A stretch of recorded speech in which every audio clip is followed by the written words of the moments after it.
We begin in Ondo State, where the Central Bank of Nigeria is appealing to Nigerians to explore other payment channels, such as the e-Naira, the electronic transfer, internet banking, as well as mobile money operators and agents for their day-to-day transactions.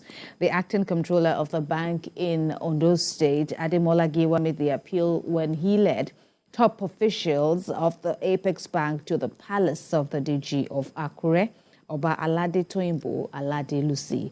Ayodeji Muradeyo has more. The last few days have been traumatic for many Nigerians due to scarcity of old and new Naira notes.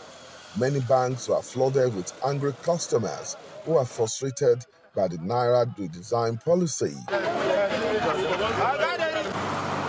To reassure Nigerians about availability of cash, officials of the Central Bank of Nigeria are moving around to educate Nigerians on the need to embrace e-Naira and other internet banking methods.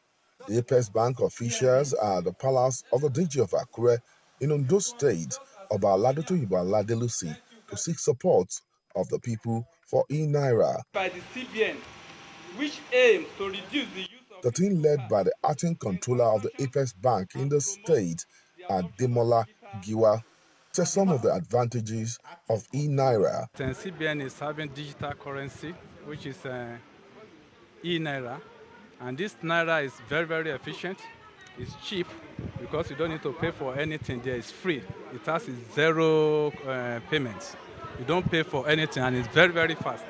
So you can compare this one also with other digital cards that we have. Public, that you can do your transaction at the convenience of your home without having to go anywhere, pay anything, buy anything in the world. That's the beauty of the cashless policy. The DG of Akure described the new Naira policy as a good program with poor implementation. But if the cashless is working, the infrastructure is there, you don't have to withdraw any huge amount. You don't. Yes, they have on paper good policy, but the implementation is very, very bad. The CBN wants Nigerians to embrace digital currency, and it is ready to take the campaign to palaces and other stakeholders. Ayodeji Muradeyo, TVC News, Akure. Back here in Lagos, the bus driver of the Lagos State government staff bus, which collided with a train at the PWD railway crossing at Ikeja, Lagos State, Seun Oshibanjo will be charged with 6 counts of manslaughter and 10 counts of causing grievous body harm on the affected passengers.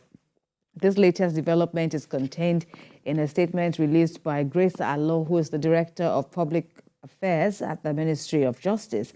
She says both alleged offences are contrary to sections 224 and 245 of the Lagos State Criminal Laws 2015. According to her, the Office of the Directorate of Public Prosecutions will immediately file charges against the driver, but his arraignment before the High Court of Lagos State will be delayed until he is fully fit to stand trial, having sustained serious injuries during the accident. On March the 9th, the staff bus conveying civil servants on their way to work collided with a train at Ikeja. 6 fatalities were recorded, and about 96 others sustained various degrees of injuries. Election matters now, as the Center for Democracy and Development says voter suppression, intimidation, and the destruction or theft of election materials by political party agents and thugs were reported and recorded across the 6 geopolitical zones. And this just as the military authorities disclosed the arrest of armed thugs who attempted to disrupt the elections and the recovered weapons from them. Sifone CN has more. The governorship and state assembly elections may have come and gone, but the issues from the elections are the subject of political discourse. Reports have shown that the performance of the Independent National Electoral Commission improved considerably compared to the presidential election. They have experience of the previous elections. But violence was much more intense.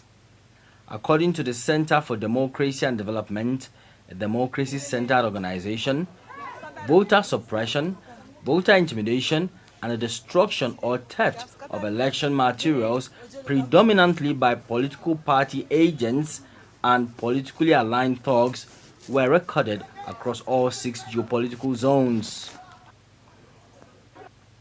In a report titled Votes, Violence and Validity, Our Understanding of Nigeria's 2023 Subnational Elections, the CDD said, quote, 10.8% of observed polling units recorded violence and or fighting.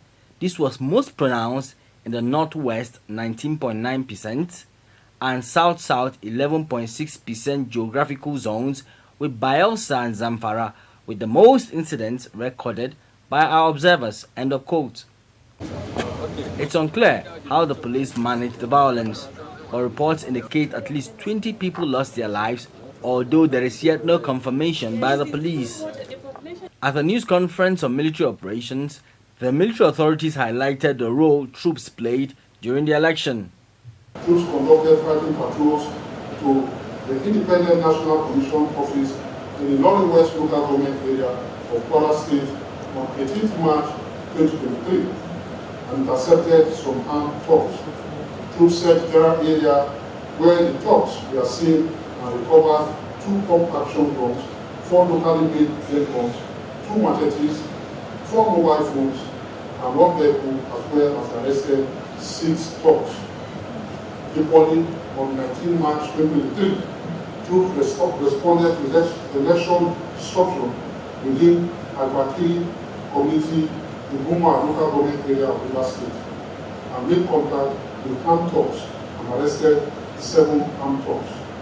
Troops also neutralized 2 of the thugs and recovered 4 AK-47 rifles, 1 FM rifle, 4 AK-47 magazine, 1 pistol loaded with 2 rounds of 7.9mm ammunition, 1 pump-action gun, 4 cartridges, 16 rounds of 7.62mm special, and a Hilux gun. For now, the police authorities are yet to issue a post-election report of the operation. Sifon Asian TVC News, Abuja. A senator-elect and serving deputy speaker of the Lagos State House of Assembly, Wasiu Eshinlokun, has reassured students of tertiary institutions within his constituency of continued academic and financial support. The lawmaker gave this assurance at the annual presentation of scholarship awards to deserving students in Lagos Island. Abimbola Agbubi has more. Scholarship plays a key role in helping students obtain education that they may not have access to as a result of lack of funds. Driven by these thoughts, a senator-elect and serving deputy speaker of the Lagos State House of Assembly, Wasiu Eshinlokun, decided to give financial support to students in Lagos Island constituency in fulfillment of part of his promises to the people.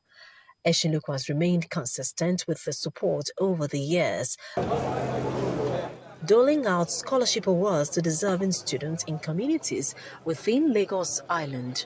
His emergence as the senator representing Lagos Central at the National Assembly is believed to be a blessing to a larger community within the district. This scholarship actually means a lot to me because I'm a medical student and my course is a 6-year course. And every year this man has been very good to me. 100K looks small in the eyes of other people, but to me it actually means a lot because it's helping my parents. As at now, I'm a second-class upper student in my department, and I'm one of the best students in my department as well. So this scholarship is giving me more courage to focus more on my education. Honorable Wasiu Eshinlokun has been doing this for the past 11 years in Lagos Island Constituency 1. I believe Lagos Central should expect more of this. With the burden of lack of finance lifted, Eshinlokun says the students now have more time to focus on their studies. Now is Lagos Island with extension to Surulere, Lagos Island is and what have you. But from next year, we will now have to contend with Lagos Central. So it will now be for Lagos Central. I want to appreciate him and to use this opportunity to tell him that he's going higher, and he should use this opportunity to also expand and enlarge what he's doing, particularly in the education area. The cost of getting higher education in most countries is high, making the transition to college a challenging one for most families, especially low-income earners. But Eshinuku is convinced that providing support like this can help reduce the growing statistics of out-of-school students as well as promote a more educated and enlightened society. Abimbola Agbibi, TVC News, Lagos.